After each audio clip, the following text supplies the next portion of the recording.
Ji, good morning. I am sure आपने कल वो पूरा न्यूज़ फ्लो देखा होगा।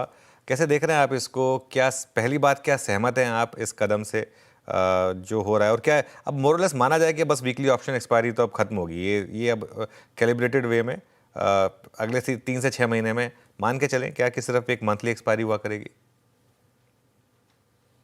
देखिए क्लियरली ये फिनमिन से आया है। तो अब इसमें पता नहीं, आई थिंक स्कोप होना चाहिए। सेबी लगातार बोल रहा है कि कंसल्टेशन का स्कोप है, और इसमें कंसल्टेशन का स्कोप होना बहुत जरूरी है, क्योंकि मार्केट पार्टिसिपेंट्स को ज्यादा समझ आता है कि इसके क्या इम्पैक्ट हो सकते हैं। और ये बहुत ही रिग्रेसिव स्टेप है। इसकी बहुत बहुत रिग्रेसिव स्टेप है। इसे मैं जरा आपके दर्शकों को समझाऊंगा। पहली बात तो ये समझना जरूरी है कि इंडिया का कैश मार्केट बहुत हल्का है, काफी हल्का है। उदाहरण के तौर पे अगर मैं आपको बताऊं तो इंडिया के कैश मार्केट में ऑन अ डेली बेसिस करीब 1.1 लाख करोड़ की ट्रेडिंग होती है, केवल 1.1 लाख करोड़, दैट्स इट। इसी को कंपेयर करते हुए यूएस से, यूएस में 50 लाख करोड़ की कैश कैश मार्केट ट्रेडिंग होती है। तो आप अंतर देखिए कितना कितना डिफरेंस है। ऑब्वियसली यूएस की इकोनॉमी भी बड़ी है, बट अगर मैं उसको एडजस्ट भी कर दूं तब भी उधर की कैश वॉल्यूम्स इंडिया के कई गुना है, 6-7 गुना है इकोनॉमी को एडजस्ट करते हुए, जीडीपी को। तो इंडिया का कैश मार्केट बहुत हल्का है। अब लोगों को अगर अपनी पोजीशन, कोई भी लार्ज एएमसी है, कोई भी इंस्टीट्यूशनल इन्वेस्टर है, उसे अपनी पोजीशन काटनी है, तो वो कैश में तो काट नहीं सकता, क्योंकि कैश में तो लिक्विडिटी नहीं है, डेप्थ ही नहीं है। आपको मैं वो भी पूरा बताऊंगा जरा, लिक्विडिटी का कितना कितनी कम है। तो उसके पास अगर कैश का ऑप्शन नहीं है तो उसके पास डेरिवेटिव्स बचता है फिर, जिसमें वो हेज कर सकता है, जिसमें अपनी पोजीशन काट सकता है। जैसे अभी मैंने आपको बताया कि 1 लाख करोड़ की कैश ट्रेडिंग होती है इंडिया के कैश मार्केट में। ये बाय सेल सब मिला के। इसी में अगर आप नेट देखें, buy minus sell, FII plus DI का नंबर जो कि एनएससी रेगुलरली रिपोर्ट करता है, तो वो लगभग 3-4 हजार करोड़ का ही है। तो 3-4 हजार करोड़ की बाइंग सेलिंग हो रही है एक दिन में, नेट। आप खुद भी जैसे आपके चैनल्स हैं वो देखते होंगे कि अगर एक महीने में 30 हजार करोड़ की सेलिंग हो गई एफआईआई के थ्रू एक महीने के अंदर, तो मार्केट गिर जाता है 3-4 टका। और आप बोलते हैं कि एफआई की भारी सेलिंग हुई है, और 30,000-25,000 करोड़ की सेलिंग में एक महीने के अंदर, एक दिन के अंदर नहीं, एक महीने के अंदर मार्केट आप देखते हैं 3-4 टका गिर गया।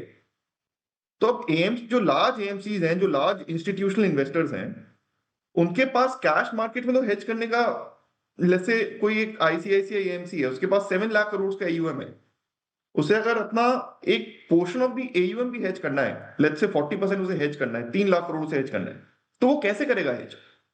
कैश मार्केट में तो लिक्विडिटी नहीं है। डेरिवेटिव्स जो लिक्विड है उसमें वो पुट्स बाय कर सकता है, उसमें वो फॉरवर्ड सेल कर सकता है, लॉन्ग पुट शॉर्ट कॉल करके। वो लिक्विड होना बहुत जरूरी है। तो आप ये कदम तब ले सकते हैं जब आपका कैश मार्केट डीप हो। अभी आपका कैश मार्केट शैलो है ऑलरेडी, और फिर अब आप क्या कर रहे हैं कि आप डेरिवेटिव्स मार्केट को भी हटाएं। तो पहले ही आपका कैश मार्केट वीक है या डीप नहीं है, लिक्विड नहीं है, और अब आप डेरिवेटिव्स को भी हटा रहे हैं, तो और लिक्विड कर दिया। ऐसे में तो पूरा एफआई सेंटिमेंट ही बदल सकता है ना, क्योंकि मतलब आपने किसी बड़े फंड को निकलने का मौका ही नहीं दिया है। आपने एक बार घुस गया मार्केट में तो आप कैश में बेच नहीं सकते, और डेरिवेटिव्स लिक्विड है नहीं। मतलब डेरिवेटिव्स लिक्विड है, वो आप हटा रहे हैं। तो कोई जरिया ही नहीं आपके पास हेज करने का, आप फंस गए मतलब अपनी पोजीशन के साथ। किसी को अगर लग रहा है कि मार्केट की वैल्यूएशन ज्यादा है, हाई है, अभी वो डेरिवेटिव से कर सकता है, क्योंकि वॉल्यूमिनस डेरिवेटिव मार्केट है।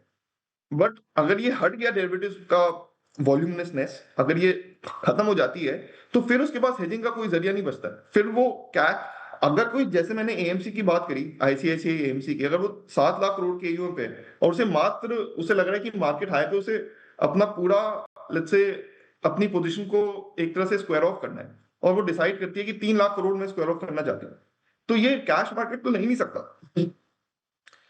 अगर 3-4 हजार करोड़ की नेट बाइंग सेलिंग होती है, तो अगर कोई 3 लाख करोड़ आके एक दिन में बेच देगा तो मार्केट 10% गिर जाएगा। वो तो बिल्कुल ही गिर जाएगा, और वो लिक्विडिटी है ही नहीं उसमें। तो बहुत जरूरी है कि जब आपका कैश मार्केट हल्का है, तो आप अपने डेरिवेटिव, सॉरी, जब आपका कैश मार्केट हल्का है, मयंक जी, तो आप अपने डेरिवेटिव्स मार्केट को बिल्कुल बनाए रखें, क्योंकि नहीं तो कोई जरिया बचता नहीं है। तो ये मयंक जी, मैं ये कोई आपसे आर्ग्यू कर पूछना सकता चाह है कि रहा मंथली में था, आई hedging गॉट योर करते हैं। पॉइंट।